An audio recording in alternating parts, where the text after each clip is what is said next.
Ladies and gentlemen, dear friends of the Lucerne Festival, it's a great pleasure to welcome here with me at Michael and Friends, Keri-Lynn Wilson, a wonderful conductress, I may say, one of the most prominent female conductors in the world, and a female conductor with a great mission. You are the artistic leader of the Ukrainian Freedom Orchestra. You're conducting this orchestra, a project that is coming to us this coming summer. They will perform for us on August 27, 11 a.m. matinee performance.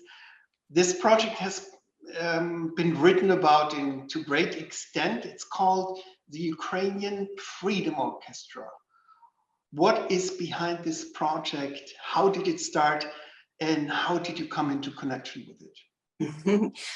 Well, this is quite a long story, so let me just by saying how thrilled that I am, that we are, to be reunited once again this summer and to have as one of our destinations one of the most prestigious festivals in Europe, which is Lucerne. So we are really looking forward to it. Thank you so much for inviting us. And this is a wonderful opportunity for me to express my thanks to all of the public where we have performed across Europe and America. We've received such incredible praise and support, both emotional and physical and of course financial, monetary, because ultimately it helps fund the arts in Ukraine. This project started with my dream to fight for Ukraine.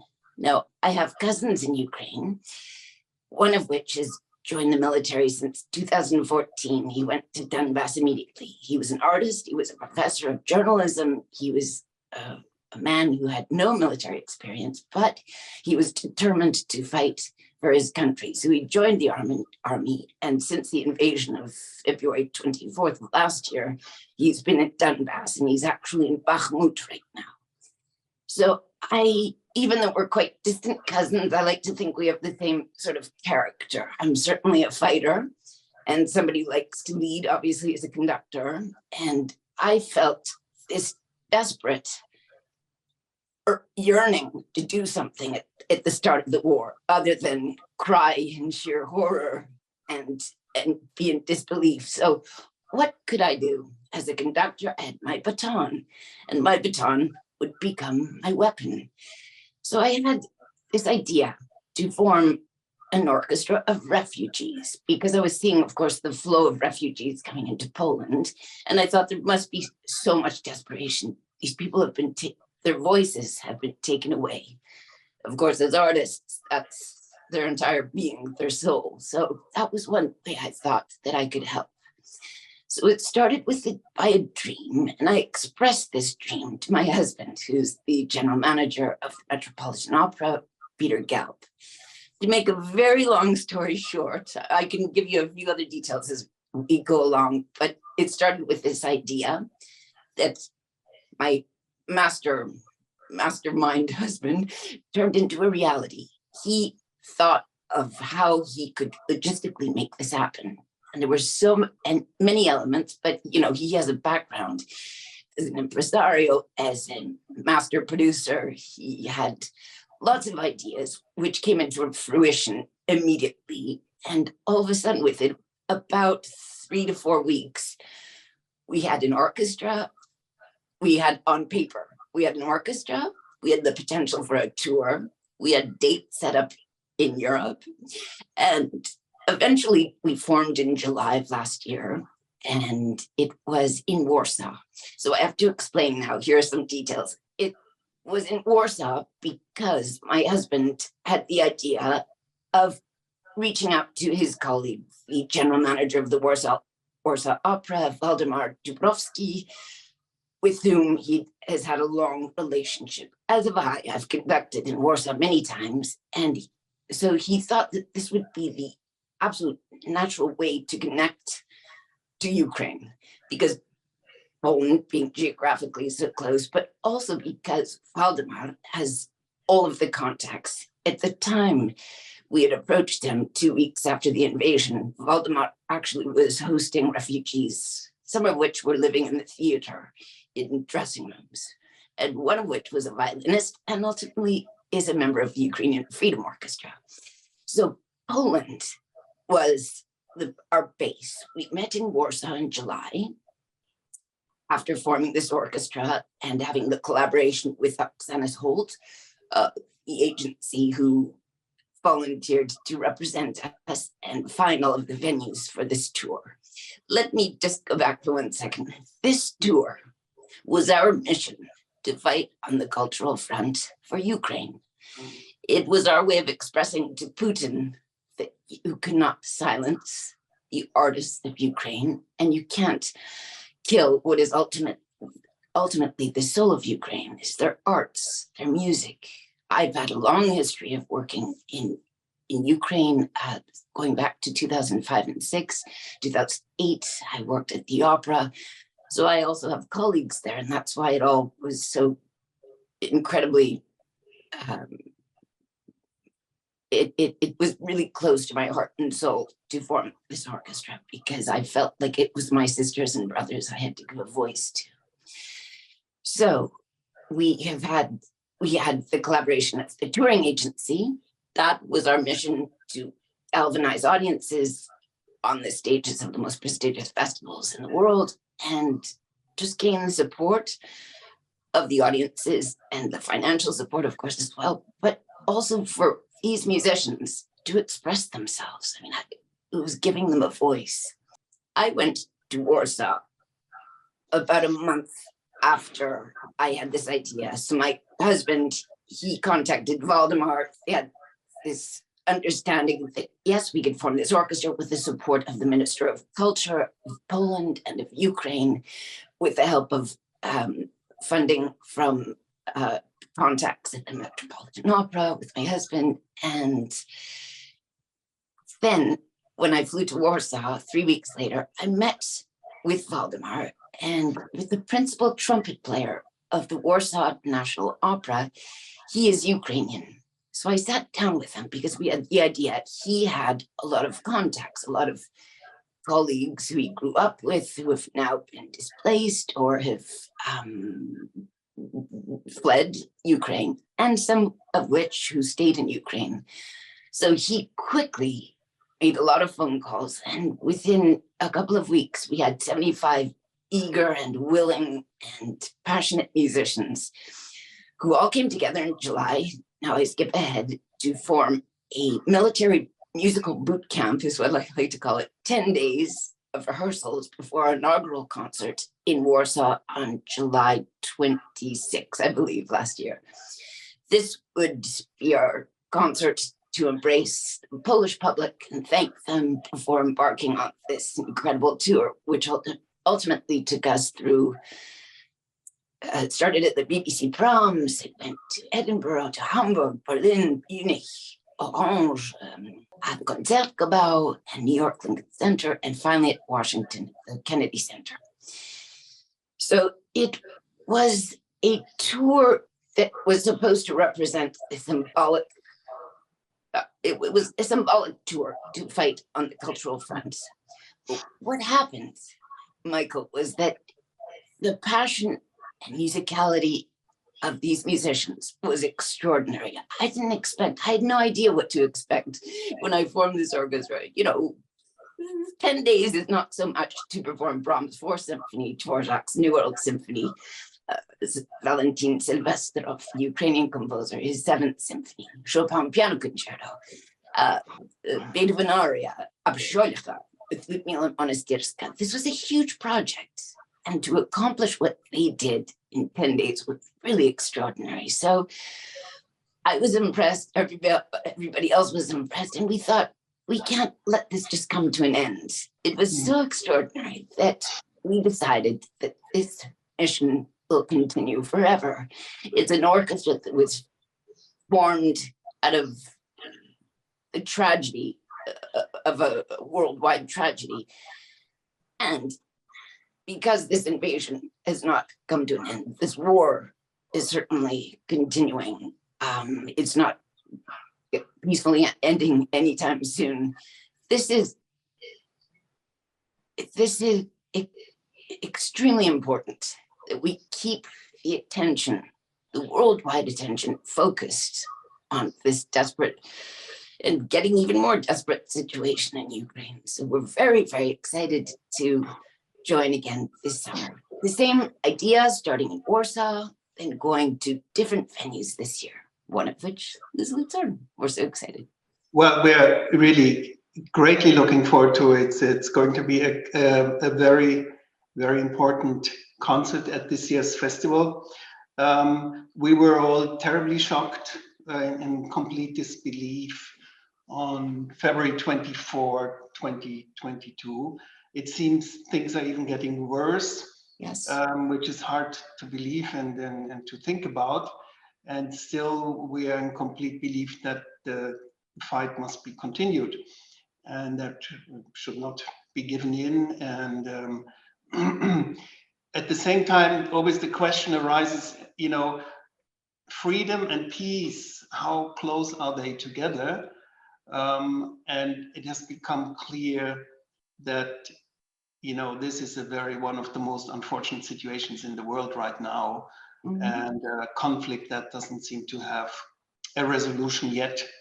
Hopefully it will, but I think you know much better than I do that it's a very, very difficult situation. And I've always thinking again and again, you know, how can the arts have an importance that would be on a political level? And I think you have achieved to bring it on a political level, which is very difficult to do. And you know, it makes us always be very frustrated when we see what happens in politics, and at the same time, the great potential of the arts. Just taking the musicians of your orchestra and of many other art institutions, artists who are at the forefront of society in thinking, in their ideals, in what they fight for in life, and at the same time being frustrated again and again in seeing what reality is in politics and in sometimes, of course, also in our society. But congratulations on this achievement, and we're very, very happy to join. And I was at the Proms concert last summer. I was very impressed. Yes, we came for the matinee performance at the Proms, and very impressed by the performance and by the conviction behind it. And can you tell us a little bit about the program you're bringing to Lucerne in the summer? Because it's a very, very special program, and it includes the destiny of this great artistic mission. Yes, well, it was challenging last year to come up with a program that I felt would express this incredible feeling of wanting to fight. So I selected this program because I wanted works that weren't quite directly, obviously, symbolically, like aggressive or proving a point like Beethoven's Fifth. I had a different approach, and that was one more of compassion, one more of consolation, one more of warmth that we could share amongst ourselves in the orchestra and also with the audiences. And that's why I selected Brahms' Fourth Symphony, Chopin Piano Concerto, and a very powerful, of course, opener and the aria. So the opener was Valentin Silvestrov's Symphony No. 7, the Ukrainian composer, one of the most celebrated in Ukraine, who fled at the beginning of the invasion as a refugee to Berlin. So that was an obvious choice. His music is very powerful and lyrical, and something I think the audiences really enjoyed. This year, I've taken a different sort of approach, and I think it's quite obvious. We start with Verdi's La Forza del Destino overture. I don't think you need to hear any of my, it speaks for itself. It's going to be followed by a violin concerto by another one of the most celebrated composers, Stankovic, played by a Ukrainian violinist. No, he gave his debut at the Lucerne Festival in 2017. And for the symphony, Beethoven's Eroica. And there's an obvious reason. Our heroes are winning this war, and they will win.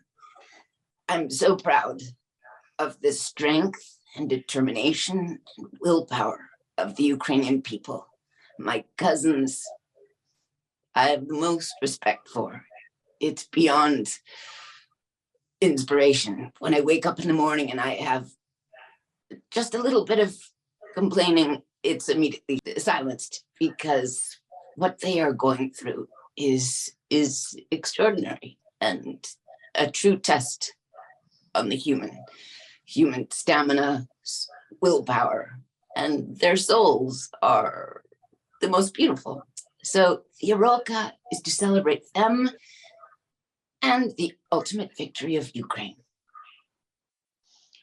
Well, we all hope really that this terrible war will come to an end at some point, but we also understand the wish of the Ukrainian people to really regain what has been taken away from them. And here in Switzerland, you know, we always are proud of our neutrality, but even Switzerland has come to a border what that is concerned, and has adapted the European Commission's also verdicts on this terrible war, and it can only be admired in the greatest sense that this orchestra is coming to fruition again, and showing the willingness of the Ukrainian people to go forward and to prevail in this terrible situation. You just conducted in this season, I think in the fall, you conducted Shostakovich's Lady Macbeth of Zensk.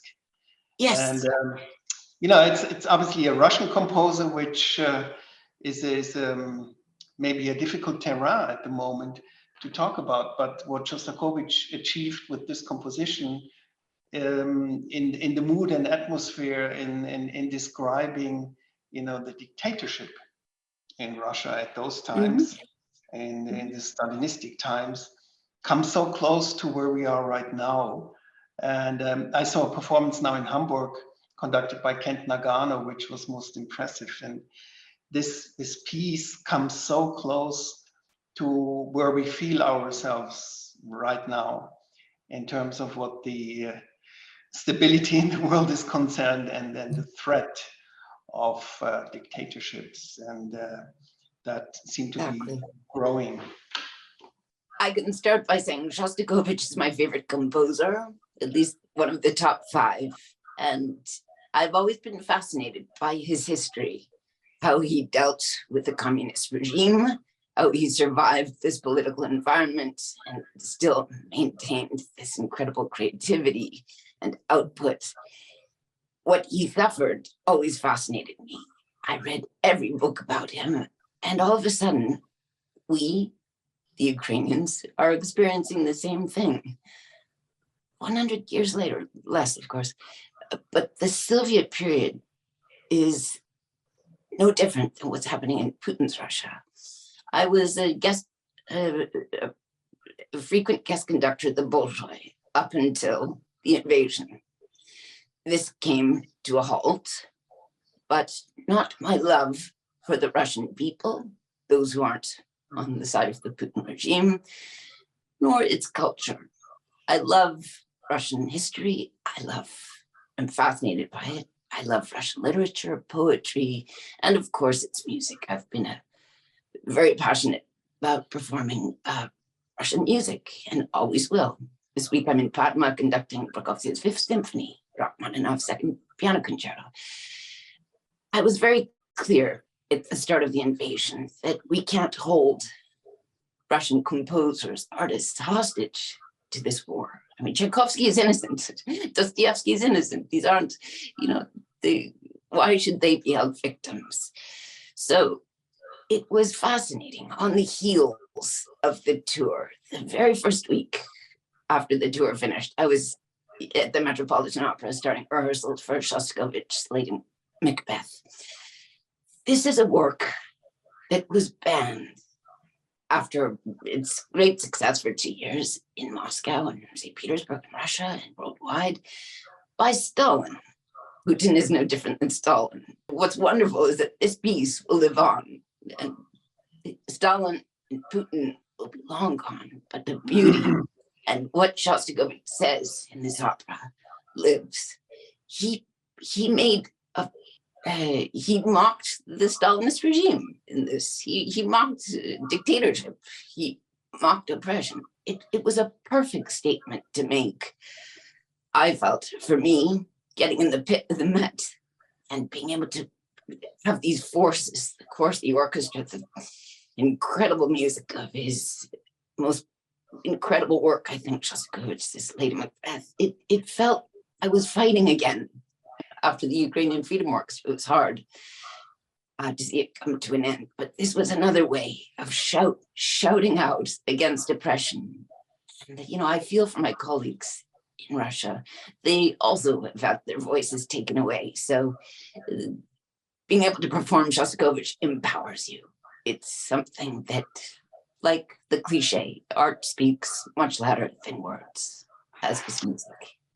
How is the conflict felt in New York? I mean, there are obviously also many Russians living in New York who have moved to the United States. There are many Ukrainians. How is the sentiment? What is the feeling right now in one of the biggest urban environments in the world? It's a great question. I can't give you a 100% accurate response because my circle is amongst musicians, and I spent 9 months of my career is on the road, traveling, mostly in Europe. So I have a sort of more international perspective, but what I can see amongst intellectuals, artists, performers, there's a sense of course, you can't punish Russian artists for what is happening, but there's a sense of caution amongst Ukrainians. This is what I feel, that it's just so traumatic that they want to avoid speaking Russian. They want to avoid playing Russian music, and I can understand that. The pain is much too deep. On the other hand, most of the artists that I meet, we embrace one another. We embrace each other because it's absolutely absurd. This is Putin's war. It's not Russia's war, most of it.